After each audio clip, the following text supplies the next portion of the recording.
یہ غالباً 1986 کے بالکل لاسٹ کی بات ہے، شاید دسمبر کی، جب مجھے عاذر زوبی صاحب کا ایک پیغام ملا ایک پروجیکٹ کے سلسلے میں، جو پاکستان نیشنل شپنگ والوں کے لیے ایک فاؤنٹین بننا تھا، جس کی پلیٹس کی وال پر ریلیف شپس بننے تھے میٹل کے. یہ برونز کی کاسٹنگ تھی ان کی، اور بہت بڑا شاندار پروجیکٹ تھا یہ. اب اسی پروجیکٹ کے دوران وہاں میں دیکھتا تھا کہ ان کی، ویسے تو ان کے بہت اسکول آف ڈیکور بہت مشہور اسکول تھا اپنے وقت میں، یہ ابھی بھی شاید کام کر رہا ہے، اب یہ مجھے اندازہ نہیں، لیکن اس وقت تو یہ اسکول بہت ایکٹیو تھا. اور عاذر زوبی صاحب کی شخصیت آپ جانتے ہی ہیں کہ وہ لوگ ان کے گرد بہت محبت اور عقیدت سے اکٹھے ہو جاتے تھے. تو یہ اسکول اس وقت بہت اچھا کام کر رہا تھا. اس میں بہت شوخ و چنچل، بہت سے دولت مند گھرانوں کی بچیاں، بچے ذرا کم ہوتے تھے، بچیاں زیادہ ہوتی تھی. یہ سب وہاں پر بڑے شوق سے کام سیکھتی تھی. ویسے تو اسی دور میں ایک مجھے حیرانی ہوئی کہ ایک پولیس آفیسر بڑے ینگ خوبصورت جو تھے، وہ ہیرو کٹ کے، وہ بھی وہاں پہ ڈرائنگ سیکھنے آتے تھے. لیکن اب پتہ نہیں وہ ڈرائنگ سیکھنے آتے تھے، یہ مجھے نہیں. تو انہی سب کے دوران معاف کیجیے، ایک بڑی ہی معصوم سی لڑکی، بھولی بھالی، بالکل جو اولڈ پینٹنگز میں بی بی مریم کو جس طرح سے پینٹ کیا جاتا ہے، اسی طرح کی اس کے اندر ایک مقدس سی فیل موجود تھی. بڑی شرمیلی سی وہ بھی عاذر زوبی صاحب کے پاس کام سیکھنے آتی تھی. کسی سے بات زیادہ نہیں کرتی تھی، لیکن عاذر زوبی صاحب کے ظاہر ہے کہ ان کے وہ ان سے انہی میں شامل تھی. معاف کیجیے، اب آج یہ کھانسی پھر شروع ہو گئی ہے. تو اس کا شمار انہی میں تھا جو عقیدت مند، محبت کرنے والے ان سے. اس لڑکی کا نام زیب النساء تھا، لیکن اس کو سب زیبن کہتے تھے. وہ آج بھی زیبن ہی کہلاتی ہیں. اور مجھے یاد ہے کہ وہ دور ذرا کراچی کا ایک ایسا دور تھا جب آئے دن ہڑتالیں اور کچھ نہ کچھ ہنگامے جاری رہتے تھے اور پورا شہر بند ہو جاتا تھا. ایک ایسا ہی دن جب میں تو وہاں پہنچ گیا، لیکن شہر بند ہو گیا، اور مجھے زوبی صاحب کی طرف سے فون آیا کہ شاہد کیا وہ زیبن آئی ہوئی ہے؟ میں نے کہا کہ پتہ نہیں، میں نے دیکھا تو نہیں ہے. میں نے کہا اچھا میں دیکھتا ہوں، شاید نیچے کچھ اچھے ریسٹورنٹ سے. میں نے کہا میں دیکھتا ہوں شاید زیبن وہاں بیٹھی ہوگی، کیونکہ دفتر بند تھا. لیکن میں پہنچ گیا تھا، اور ان کا نہیں، وہ کسی ریسٹورنٹ میں نہیں بیٹھی ہوگی، وہ اس مزاج کی ہی نہیں ہے. تو یہاں سے اور معلوم ہو گیا کہ زیبن بہت ہی، آپ سمجھ گئے ہوں گے، اب مجھے تفصیل کیا بتاؤں میں. اور سچ بھی یہ ہے کہ زیبن واقعی اپنے ارد گرد سے بالکل، یہاں تک مجھ سے بھی وہ اس دور میں بے خبر ہی تھی. تو میں نے خیر وہ پروجیکٹ کر دیا. بعد میں کچھ عرصے بعد، پھر بہت بعد میں معلوم ہوا کہ جو زیبن نساء ہے، زیبن جو ہے وہ زیبن زوبی ہو گئی ہیں. اب یہ بھی ان کی خوش قسمتی رہی عاذر زوبی صاحب کی کہ ان کی شاگردیں جو تھی وہ ان کے ساتھ اسی درجے کی محبت اور وہ احترام کے ساتھ ایک ایسا ملا جلا رکھتی تھی کہ وہ ان کی زندگی میں ہمیشہ رہی. تو ان کے بہرحال ایک کمال تھا. تو خیر چلیے، وہ جو بھی ہوا، اس کے بعد ہماری ملاقات نہ پھر ہو سکی. میں کچھ اور جگہوں پہ ملک سے باہر چل جانا پڑا مجھے، پھر کہیں اور، پھر پاکستان، پھر اس کے بعد پھر ملک سے باہر. لیکن میں کبھی، اگر زوبی صاحب سے میری ملاقات ہوئی بھی تو وہ پھر کبھی ان حالات کا پھر کبھی ذکر صحیح. یہ ان کی لیکن زیبن سے شادی کا پہلے کا وقت تھا، جب ان کے اوپر ایک سخت وقت آیا تھا. تو بہرحال میرے ذہن میں ہمیشہ کردار موجود رہتے ہیں. جہاں اظہر زوبی صاحب تھے، جہاں محرم تھا، وہیں زیبن بھی میرے ذہن میں. ویسے تو ایک شگفتہ بھی میرے ذہن میں موجود رہی ہمیشہ، لیکن وہ کیا کہتے ہیں گانا ہے نا، تم نے ہمیں بھلا دیا ہم نہ تمہیں بھلا سکے والا معاملہ یہاں پر تھا. اب شگفتہ بھی جو ہے وہ کہیں باہر امریکہ میں ہی سیٹل ہیں، لیکن وہ کبھی ملاقات نہیں ہوئی ہماری. بہت دلچسپ خاتون ہی کہا جا سکتا ہے، لیکن اس دور میں وہ لڑکی تھی. ہماری بڑی گپ شپ رہتی تھی، اس کے علاوہ اور کوئی تعلق نہیں تھا. تو بہرحال وقت گزر گیا. پھر طویل وقت کے بعد یہ واٹس ایپ گروپ شروع ہوئے. محرم سے گروپ میں تھا، پھر زیبن کا نمبر لیا، پھر زیبن کو گروپ میں نے تو ویسے زوبی صاحب کا جو بیٹا ہے، دیکھیے اب اسی لیے دوست جب رابطے میں نہیں رہتے تو اب یاداشت بھی کام کرنا چھوڑ گئی ہے. ان کا صاحبزادہ جو ہے،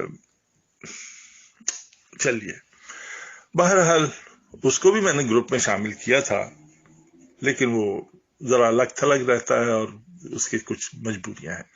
خیر زیبن اب ہمارے گروپ میں ہے. اب اتنی مدت سے زیبن مصوری سے جڑی ہوئی ہیں، تو وہ اکثر اپنی ڈرائنگ جب رکھتی ہیں تو میں ذرا اس پہ خاموش رہتا ہوں، کیونکہ دیکھیے دوست مجھے تھوڑا سا اس حوالے سے جانتے ہیں کہ میں آرٹ پر بات کر لیتا ہوں تھوڑی بہت. کئی تو مجھے کرٹک سمجھتے ہیں، میں کہتا ہوں خدا رہا مجھے کرٹک نہ سمجھے. میں تو بس دوستوں کی ایک ایسی محفل چاہتا ہوں جس میں ہم یہ لگے بندھے جملوں سے آگے کی بات کیا کریں. واہ واہ شاندار زبردست کمال کر دیا. نہیں بھائی بتائیں ذرا. اور پھر دوستوں کی مدد سے جو بہت سے دوست دوسرے بات کرتے ہیں تو اسی سے کچھ سیکھ ساکھ کے میں بھی بات کر لیتا ہوں. تو اسی محفل میں کئی بار زیبن کا کام جب ڈرائنگ رکھی جاتی ہے، پینٹنگ پہ تو بات ہو جاتی ہے، ڈرائنگ پہ نہیں ہوتی، کیونکہ ڈرائنگ کے معاملے میں ہمارے کچھ لگے بندھے اصول و ضوابط، کچھ اسکولنگ کے جو ہے وہ ذہن میں بیٹھے ہوئے ہیں کہ ڈرائنگ ایک ایسی بنیاد ہے، وہ بہت سٹرونگ ہونی چاہیے. اب ڈرائنگ کتنی سٹرونگ ہونی چاہیے یہ تو دیکھیے گروپ میں جو دیگر جو ڈرائنگ کے ماسٹر ہیں، اتفاق سے اس وقت ہمارے گروپ میں ایسی ڈرائنگ کے ماسٹر موجود ہیں جو اپنا آپ اظہار نہ کریں تو الگ بات ہے، لیکن وہ کمال کی ڈرائنگ، اولڈ ماسٹرز جیسی ڈرائنگ کرتے ہیں وہ.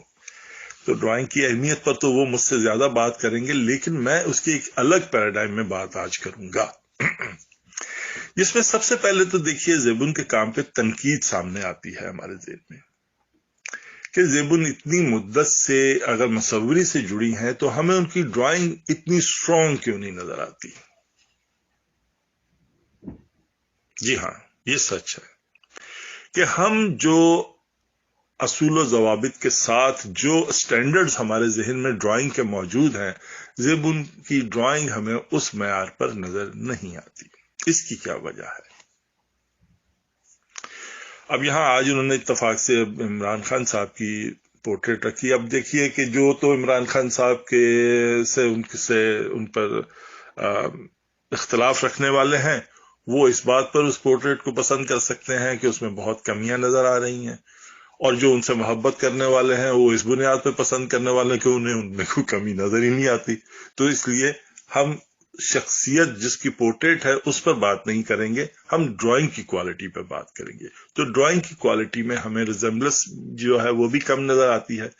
دوسری ہماری ترجیح ہوتی ہے کہ اچھا کسی کی شخصیت کا کوئی خاص تاثر تو وہ بھی نہیں ہے. پھر تیسرا کم از کم جو ہمیں ایک کوالٹی لائن کی، اس کے جو بھی اس کے لائن کی ورائٹی ہے، اس کے سٹروکس ہیں یا اس کی جو باریکیاں ہیں، ہم وہ دیکھنا چاہتے ہیں، تو وہ بھی نہیں ہے. تو پھر ہم اس ڈرائنگ کو کوالٹی کے کس معیار پر دیکھیں، یہ سوال اب ہمارے ذہن میں آتا ہے. اچھا اب یہاں پر وہی جیسا کہ میں نے کہا کہ بطور کرٹک مجھے جو دوست سمجھتے ہیں وہ مجھ پہ یہ بھی تنقید کرتے ہیں کہ آپ تو ہمیشہ بس تعریف ہی تعریف کر دیتے ہیں. میں نے کہا نہیں، دیکھیے میری کوشش ہوتی ہے کہ گروپ میں تعریف کی جائے.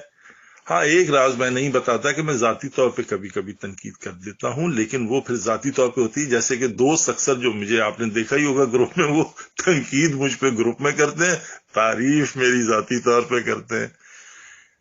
یہ المیہ ہے، یہ کچھ اتنا پسندیدہ عمل نہیں ہے کہ ہم کسی پر تنقید تو ہجوم میں کریں اور اس کی تعریف جو ہے وہ چھپ کر کریں. تو یہ میں نے اس خرابی کو ان کو بہت زیادہ دوستوں کو دیکھیے جو ذاتی طور پر بھی آپ کو تبرک بھیج دیں. اب ان سے آپ جھگڑا کرتے ہوئے اچھے نہیں لگتے، لیکن میں ہمیشہ خود اس خیال کا حامی رہا ہوں کہ تنقید چھپ کر کیجئے، تعریف ہجوم میں کیجئے. تو چلیے، لیکن آج جب وہ کوئی بھی آرٹسٹ دوست جب اس بات کی اجازت دے دیتا ہے کہ نہیں، مجھ پہ ہجوم میں ہی تنقید کیجئے تاکہ سیکھ سمجھ کا عمل جو ہے دوسروں کو بھی فائدہ دے، تو یہ بالکل ایک ایسا عمل ہوتا ہے جیسے کوئی اپنے آپ کو سرجری کے لیے پیش کر دے کہ میری خاطر اگر دوسروں کو سیکھ ملتی ہے. تو یہ بہت، میرا خیال ہے ہمیں اس عمل کو سب سے پہلے تو زیبون کے اس عمل کو اپریشیٹ کرنا چاہیے. اب میں یہاں ان پہ کام پہ براہ راست بہت زیادہ تنقید کی بجائے انہی سے سوال کروں گا کہ آیا وہ خود اپنے کام کو کہاں دیکھتی ہیں، اور اگر وہ اس میں یہ 3 کوالٹیز نہیں دیکھتی ہیں تو اس کی کیا وجوہات وہ بیان کریں گی. جب تک دیکھیے خود آرٹسٹ کا مکالمہ شامل نہیں ہوتا، ہماری یک طرفہ گفتگو بیکار ہوتی ہے. اب ویسے بھی ہمارے اس گروپ کا شروع سے میرا یہی میں نے کہا کہ ہمیں آرٹسٹ کو انوالو کرنا ہے، اور اس پر براہ راست تنقید کا تیر برسانے کی بجائے ہمیں اس سے سوال کرنا ہے کہ وہ خود اس بات کو کیسے ڈیفائن کرتا ہے. یہ اس سے زیادہ بہتر میرا خیال نتائج ہم حاصل کر سکتے ہیں. تو یہی 3 سوال ان سے ہیں کہ آیا وہ ڈرائنگ کی جو بیسک کوالٹیز ہیں، ریزمبلنس ہے، اور پھر اس کے کسی کی شخصیت کو کیپچر کرنا ہے، وہ 3 مقامات پر کیسے خود کو جسٹیفائی کرتی ہیں. تو میرا یہ ان سے سوال ہے. لیکن اب میں کچھ اپنی طرف سے اس کی کچھ اور بھی وجوہات اور بیان کرنے کی کوشش کرتا ہوں، جو کہ مجھ پہ الزام ہے کہ میں بس ان کو اپنی طرف سے اس طرح سے بیان کر دیتا ہوں کہ بس پھر وہ. دیکھیے، میں نے ہمیشہ سے یہ جاننے کی کوشش کی کہ کوئی بھی آرٹسٹ اگر فرض کیجئے یہ کسی 15 سال کے بچے کی طرف سے کام آتا ہے تو ہم اس کو کسی اور طرح سے دیکھیں گے. اگر یہ کسی ادارے سے سیکھے ہوئے کی طرف سے آتا ہے تو ہم کسی اور طرح سے دیکھیں گے. اگر کسی سیلف تھاٹ کی طرف سے آتا ہے تو ہم کسی اور طرح سے دیکھیں گے. ہمیں ہر مختلف معیاروں پر جا کے، اسٹینڈرڈز پر جا کے دیکھنا ہوتا ہے. تو یہ تو ایک ایسی خاتون یا لڑکی کا کام ہے جو کہ دیکھ لیجئے کہ 86 سے کتنا عرصہ بنتا ہے، تقریباً کوئی نہیں، خیر کچھ زیادہ مدت نہیں بنتی. نہیں میں غلط تاریخ بتا گیا، زیادہ وقت نہیں بنتا. یہی کوئی 20-25 سال پرانی بات ہے. تو اب وہ کیسے جسٹیفائی کریں گے؟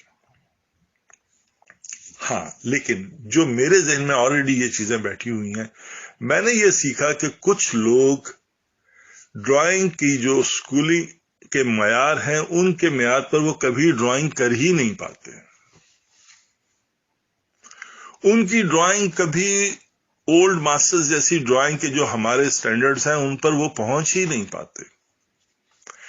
لیکن ان میں کہیں نہ کہیں رنگوں سے آگہی، کہیں نہ کہیں کوئی اور ایکسپریشن دینے کی، یا کسی نہ کسی طور آرٹ کی کوئی تخلیقی، کوئی ایسی اپروچ، کوئی ایسی جہت، کوئی ایسا رخ موجود ہوتا ہے جو انہیں بطور آرٹسٹ منوانے کی طاقت رکھتا ہے. کوئی ایلیمنٹ، کوئی ایسا انگریڈینٹ ان کے اندر موجود ہوتا ہے جہاں سے وہ، جس کے ذریعے سے وہ اپنے آپ کو منواتے ہیں.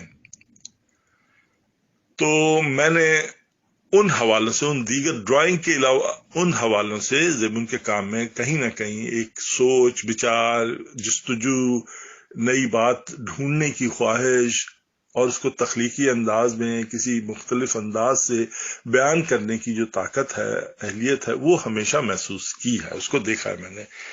اب یہ میں سب کچھ اس کو بس اپنی طرف سے کسی تھوپی ہوئی تعریف کی طرح سے نہیں بیان کرنا چاہتا. میں چاہتا ہوں کہ خود زیبون بھی اپنی ڈرائنگ کے بارے میں وضاحت دے، اور کیونکہ وہ زیادہ بہتر اس پر بات کر سکتی ہیں. تو ڈرائنگ تو ان معیارات پر پوری نہیں ہے، لیکن زیبون میں یہ کہوں گا کہ ویسے ایک آرٹسٹ کوالٹی، ایک ان کی شخصیت میں، ان کے کام میں، ان کی کریٹیوٹی میں مجھے ہمیشہ نظر آئی ہے. تو زیبون، بہت شکریہ، آپ نے اپنے کام کو یہاں جراحی کے لیے رکھا، آپریشن کے لیے ٹیبل پہ اس کو رکھ دیا، اور ہمیں اس پر نشتر برسانے کے موقع ملے، تو اس کے لیے آپ کا بہت شکریہ، اور کوئی بات اگر زیادہ ناگوار گزری ہو تو اس کے لیے معذرت۔ خوش رہیے، سلامت رہیے۔